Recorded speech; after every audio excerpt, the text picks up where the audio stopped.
In the first three modules of the subject, we have learnt about quantity surveying, that is, the estimation of the quantities required for any construction activities, estimation of materials which is required to construct any work. The second part of the subject is contract management, that is, the execution part of the work and the various processes involved in it, especially the government projects. It can be the private projects also, but mainly these process deals with the government projects, that is the contract management. Suppose if the government intends to construct any work, it can be a road, an apartment, or any bridges, anything, it has to work through the PWD. PWD stands for Public Works Department, which take care of the construction activities which is related to the government. Once the request had come from the government, the PWD sections prepares the preliminary estimate and preliminary plans to execute a particular work which is assigned to it. Once it is done, it has to be sanctioned through various sections. One of the section is first section, that is the administrative approval. Here it will get the formal acceptance of the proposal. And then comes the expenditure section. Whatever the amount which is given in the preliminary estimate, that has to be sanctioned here. Once it is sanctioned in the expenditure section, then it moves to the technical section, where the engineers will cross-check the design details, plans, and whatever we have given, that will be cross-checked with the engineers, and then it will be sanctioned. Next comes appropriation and reappropriation. Appropriation is allotment of particular funds to the work. Reappropriation is transfer of fund which is allotted to some other work to the current project which is given to you. Once all the sanctions we have obtained, then comes the project execution. Project execution can be done in two ways. One is departmental system and another one is contract system. Usually all the works will be done through the contract system. While the departmental system, only the minor works and the work which is of urgency will be done through the department system. In the department system, the labors are called directly, and then the works are allotted to them through the daily wages basis. The materials required for the construction will be supplied either directly to the site from the shop or through the tenders. It will be finished as and when it is required. And coming to the contract system, most of the works will be done. 90% of the works will be done through the contract system. It is a big process where tenders are called for, and then the tenderers are selected just like contractors, and then the works are allotted to them, and then the work proceeds like that. Now let us see what is a contract. It is a mutual understanding between the two persons who is having common interest, but which is enforced through the law. Then it will become a contract. When two or more persons having a common intentions which is communicated to each other, then it is said to be an agreement. If it is enforced through the law, then it is called as contract. There is a set of rules which is given by the Indian Contract Act 1872, which is important. These are the criteria which comes under this law are: there must be a mutual agreement between the two parties. One party is called as the promisor, who offers the work, and the other party is called the promisee, who accepts the offer. And there must be consideration which is in the form of money, or it can be an act to replace the work. The offer and acceptance should relate to something which is not prohibited by law. That means no illegal activities should be done. And the contracting parties entering into agreement should be competent, that is not disqualified by either infancy or insanity to make such agreement. And offer and acceptance constitute an agreement that when enforced by law becomes a contract. This is just the definition of the contract. These points you should remember if they ask law of contract as per Indian Act 1872.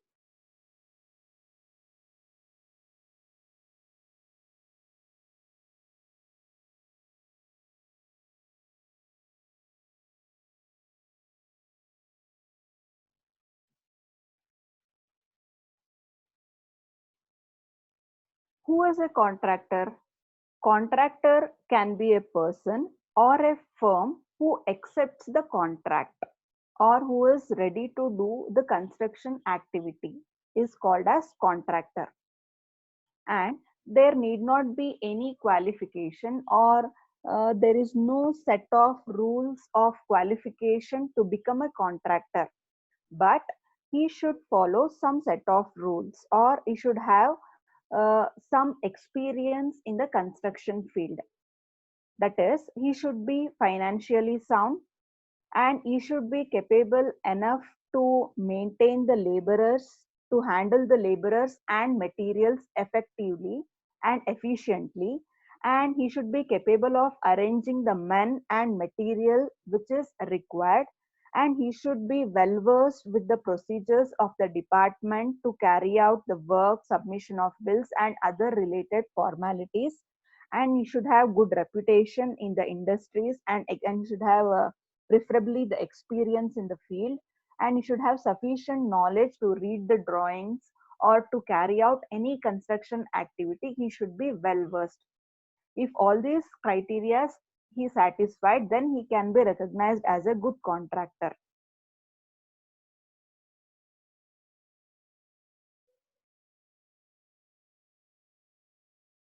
Now let us see what is the tender. Tender is an offer which is written in writing to execute any specified work to someone. It is an offer which is given in a written document to uh, to specify some work to someone. What is the necessity of the tenders?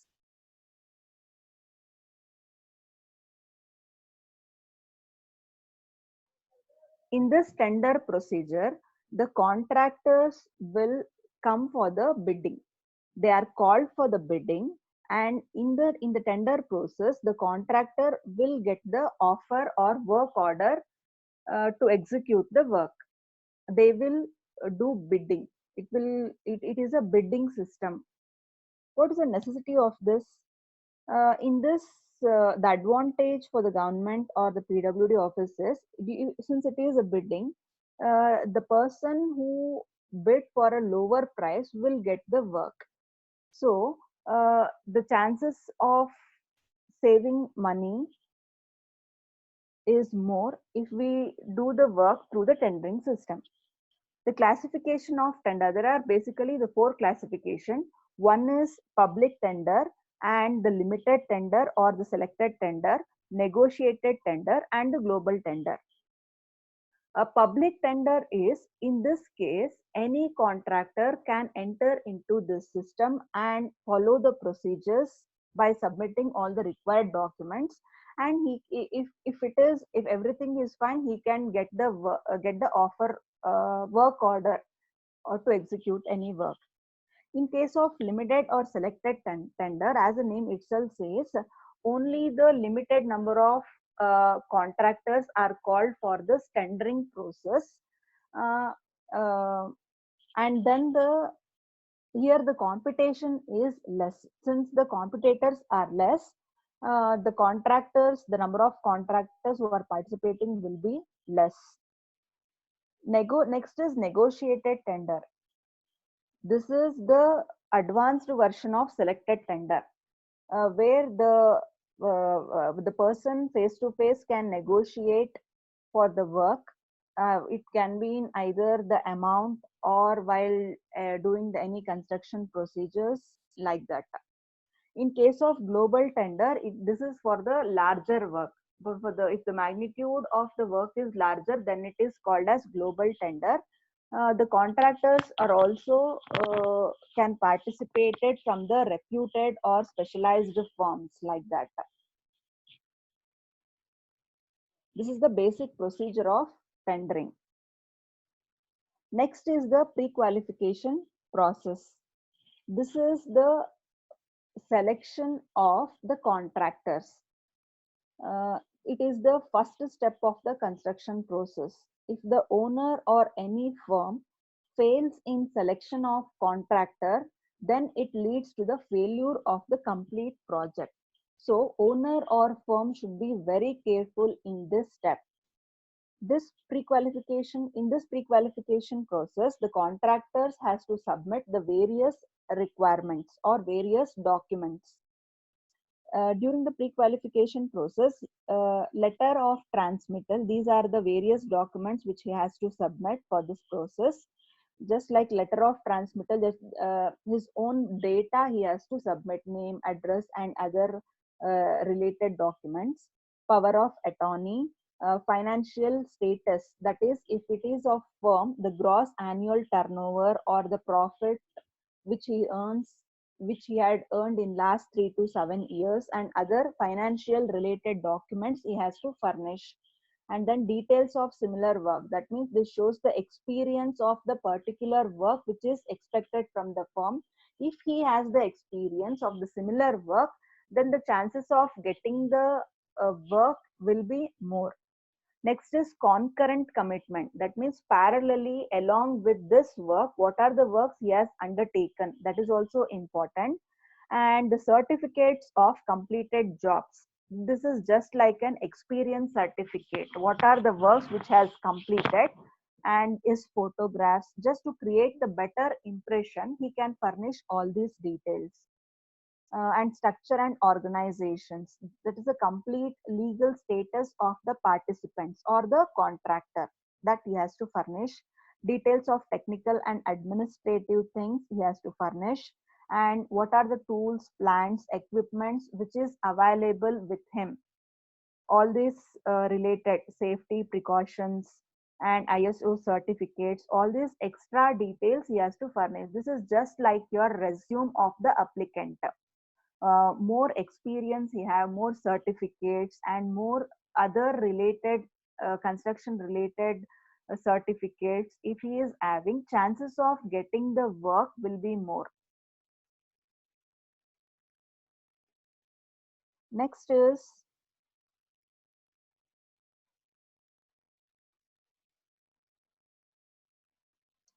tendering process or the bidding process. Once the tenders are accepted, how it is done, what is before tendering, what are the process that comes. This is a flow chart which is in the view of contractor. Once the contractor gets the notice for the pre-qualification process, he has to submit the okay, before this flow chart, I'll just explain the procedure before all these procedures. Once the government has requested PWT to do any construction activities, the preliminary plans will be prepared through it, and it has to be sanctioned through the various sections. Once it is done, it will be executed. During the executing for the execution system, if the contract system is chosen, then all these things comes. First thing is it has to call for the tender through the for the various contractors. Once that notice is received for the contractor, that is notice for pre-qualification. Pre-qualification is the process where the contractor has been selected. So once this notice is reached for the contractor, he has to submit the related pre-qualification documents. Once it is submitted to the person who has offered, who had called the tender. He will verify all the documents which is submitted from the contractor, and if he is pre-qualified, then he is called to collect the tender documents. I will tell you about the tender documents later. What are the details which is present in it? He is If he is pre-qualified, then he is called to take the tender documents. Once he got the documents, he will study it thoroughly, and he will prepare the tender summary. And once he has gone through all the tender documents, then he will decide whether shall I go for bidding or shall I quit.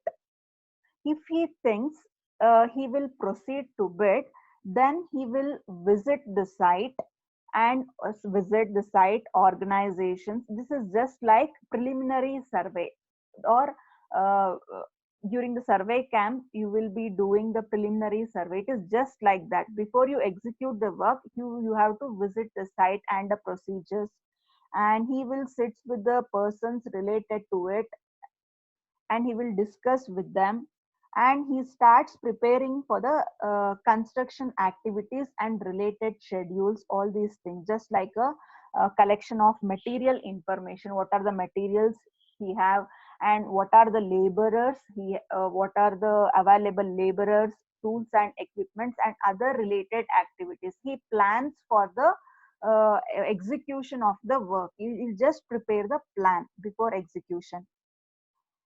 uh, this All these informations are related to the financial matters.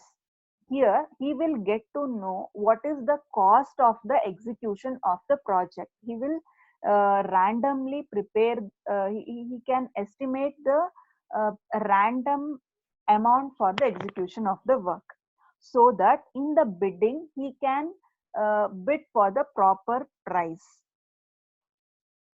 And during the bidding process, which is decided by him and the person who is offering the tender, if the project is awarded to him, and then he will prepare the team and he starts the execution of the work. This is the complete procedure from the contractor's view, how the work goes on. Here we still need to know what is tender documents, what are the related activities in the tender. Let us see now. Next is a tender form or tender document. Tender form is a printed standard form of contract where the general description of the work, cost of the work, all the related activities are there. Once it is decided, the construction activity has to be done, then tender documents has to be prepared from the person who is offering the work, that is the PWD office. Let us see what are the elements which is present in the tender document. This document will be given to the contractor who is interested to do the work. This includes the detailed specification of the work and the complete set of drawings and details of various parts, general conditions of contract, special conditions of contracts, and what are the labors he has, what type of labors he has to use to do the work, and what type of materials he has to use, tools, plants and equipments. All other details will be given. What is the location of the work, and from what is the point of water, where is the point of water supply and power point, from where he is getting all those things. And if the person who is offering the tender itself is supplying the materials, construction materials, what are the cost of it, and if the and also even the labors or tools and plants will also be supplied by the owner, what are the cost of it, and what is the amount of earnest money deposit. Earnest money deposit is just like a security deposit, or to confirm the contracts, some amount to be deposited from the contractor.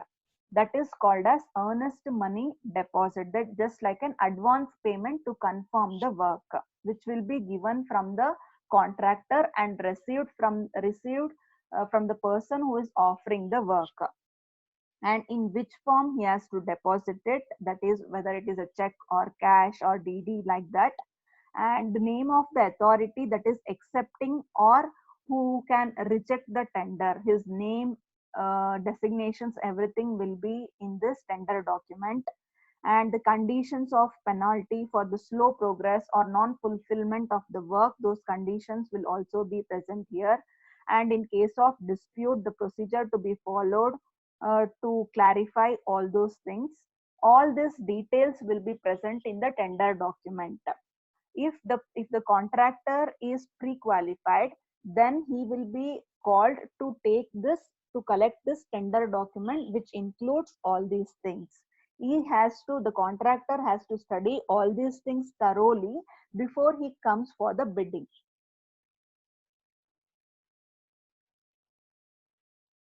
Tender notice or invitation to tender, this comes before the tender document is um, sorry, after the tender documents has been ready, then it has to be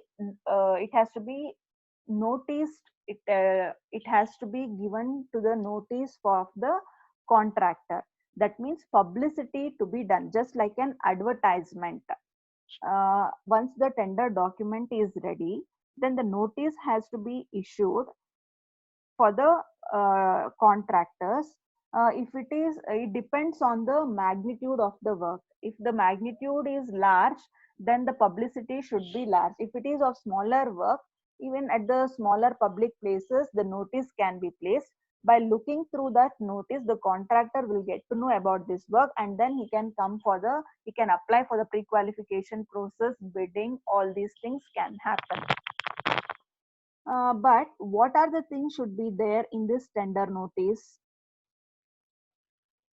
This tender notice should include name of the authority who is inviting the tender, name of the work and its location, estimated cost of the work, period of contract and type of contract, whether it is 1 year, 2 year, whether it is a temporary contract basis or permanent contract basis, all those things will be mentioned. When and where the tender document should be purchased, that means in which office the contractor has to go and collect the document, amount to be paid. This tender document will not be available for free of cost. He has to pay some amount for this set of documents. Last date of submissions, amount of, that is the fixed advance payment, how much he has to pay, all those things should be furnished. Date and time of opening of the tender, designation of the officer who is going to accept the tender, all these things should be present in this tender notice. This is just like a pamphlet. Specimen copy has been shown here. You can go through this. Whatever I have said above, that the example format is here.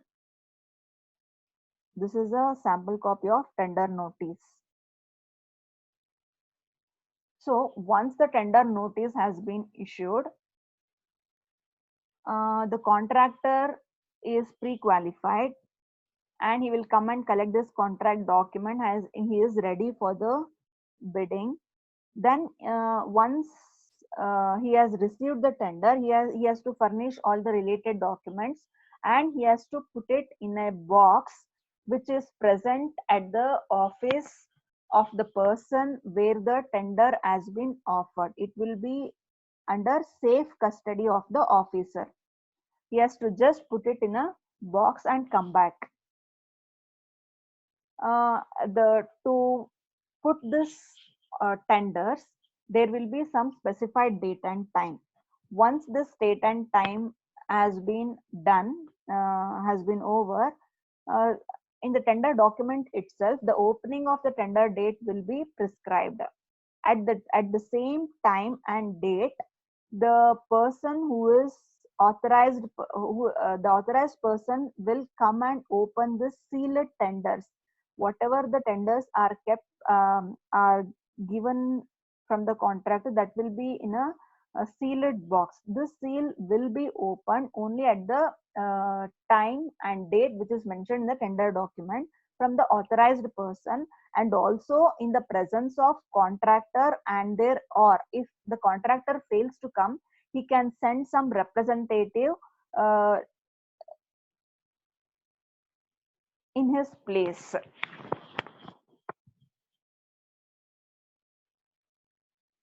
And once all the tenders are open, this authorized persons will sit and discuss some of the officers and prepare the comparative statements. That means how the competitors are, and how they have prepared their estimations, what are the excess or savings of each tender. If I give the tender to some contract, what is my gain and what is my loss. Just comparative statement between the contractors, just he will prepare the comparative statement for himself. And scrutiny of tender, after preparing the comparative statement, after going through all these things, he will select the contractor which where he sees more gain.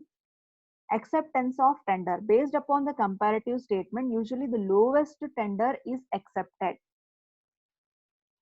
The contractor who has bidded for the lowest price, that can be accepted from the tender if everything is okay.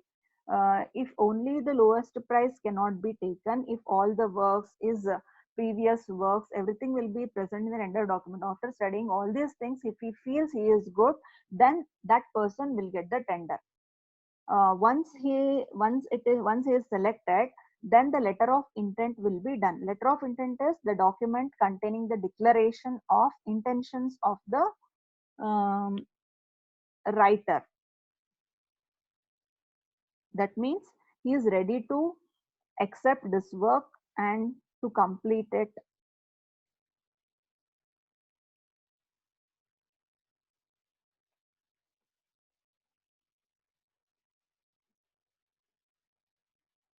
uh, Along with this letter of intent, he has to submit all the related documents which is asked from the office of tender, and whatever the security deposit he is required. This is just a commitment. Next, he will get the work order, that is award of contract. Once all the process is done, the work order will be issued to the contractor and agreement will be made. That is, after the documents are signed by both the parties, it becomes a contract which is legally binded. Now he is legally have the rights to do the work.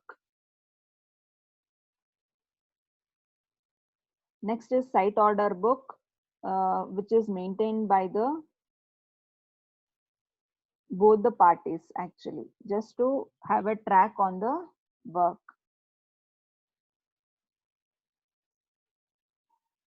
Actually, e-tendering system is not in your syllabus. You can go through this. This is just like a online tendering. Whatever the tendering which is done earlier, that is through the bidding process, tendering through the documentation, using the using the manpower. Instead of that, everything can be done through online. That is, even the tender can be called through the online, and the bidding will also be done through the online.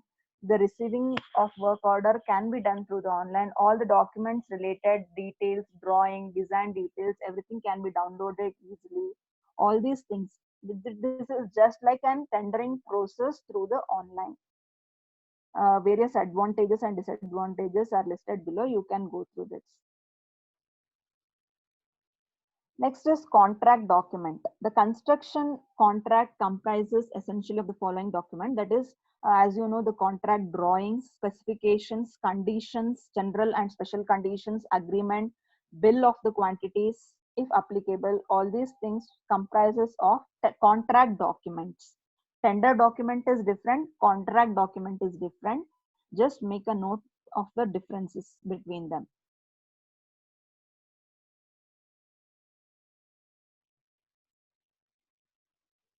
This is specific contract conditions. This contract conditions varies from one department to the another department. In your syllabus, they want CPWD contract conditions. I have given here. This is just similar to the things which I have explained. You can go through that. This includes specifically what are the things if the work is delayed, what are the procedures they will follow, what are the actions they will take, legal things, all these things are listed here. No need to write the paragraph in your exams or internals, just you understand the concept and write it in your own words in point wise. All the points which is listed above are explained here.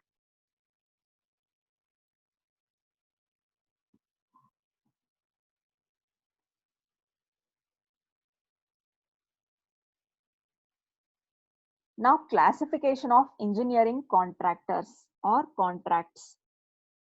There are so many contractors or so many types of contracts.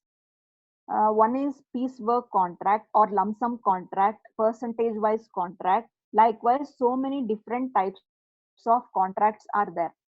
Piecework contractors are, they will just work for a particular work. They will take the contract of only one particular work. That can be either PCC bed laying, or it can be only earthwork excavation, or any single item of work. They will take the contract and they will finish off, and even they will be paid only for that. Usually for the small works, we will go for this type of work, that is item rate work. Merits, it is best suited for small works. Uh,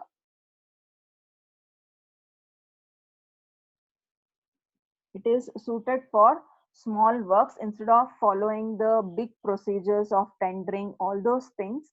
If it is only earthwork excavation, we can just directly contact this particular type of contractor and the work can be done, and things will be done very quickly. Demerits, the time is not considered, so the workers can delay the work. Some demerits are also there. Lump sum contracts.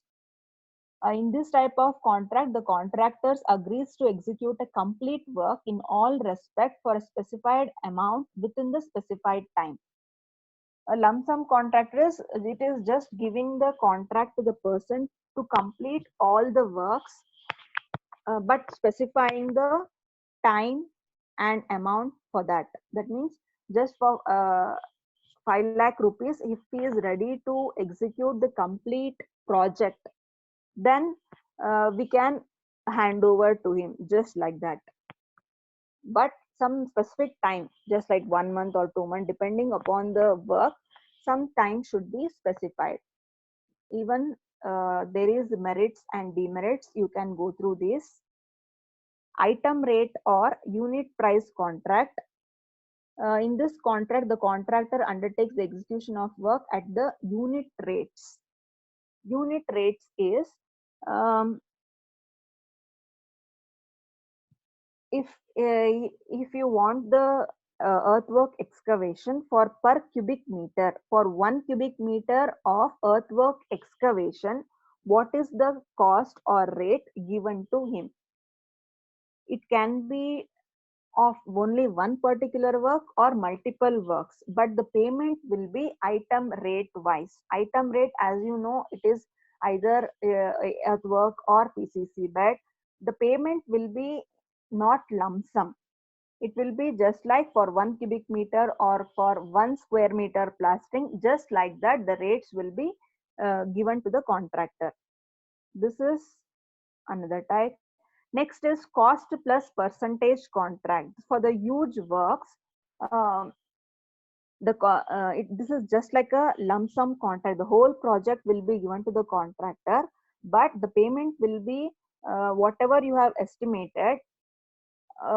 Some percentage, extra percentages we have to give for the contractor as his profit.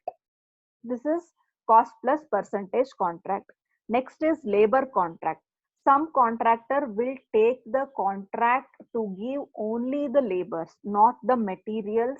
He will not take in charge of any materials like that. He will take only the in charge of labors. Um, you have to provide the materials, you have to take care of the materials. There may be disadvantages like theft or maintenance of that, huge storage place may be required. All those demerits might be there, some merits are also there. You have to go through that. Negotiated contract. When the work is awarded on contract by manual negotiation between the two parties without calling off the tender, it is said to be negotiated contract. Without calling for the tender directly, if you know the person, you can directly speak with him and negotiate the amount or any other related construction activities. You can directly speak with him and negotiate the things, and you can give the work to him, you can assign to him. That is a negotiated contract. Target contract is a it is just like a cost plus percentage contract. But the target value is arrived at by measuring the work on completion and valuing it all the rates agreed to earlier. Here, if the target is reached, whatever the intentions of the tenderer is there, if that is reached, then he will be paid after measuring or after going through all the works. Next is subcontracting. When you assign the work for a contractor, he can uh, give that work to some other contractors for any particular work, because only single person will not be expertised in all the type of work. Some will be expertised in painting, some will be expertised in doing earthwork excavation, or some might be good in woodworks, furnishing, etc., or flooring. Then he will give all the flooring work of the building to one person. Then he is called as subcontractor. Here, the owner will not be involved in handling the subcontractor. The contractor is responsible to handle this subcontractor. This is called subcontracting. There are various types of subcontractor uh, where where they can provide only the labors, or somebody can provide only the materials. The contractor can meet a person who is good in providing only the materials. That means that is subcontracting, or only labors like that, or only equipments, or only or some persons can provide labor, materials, and equipments, all these things.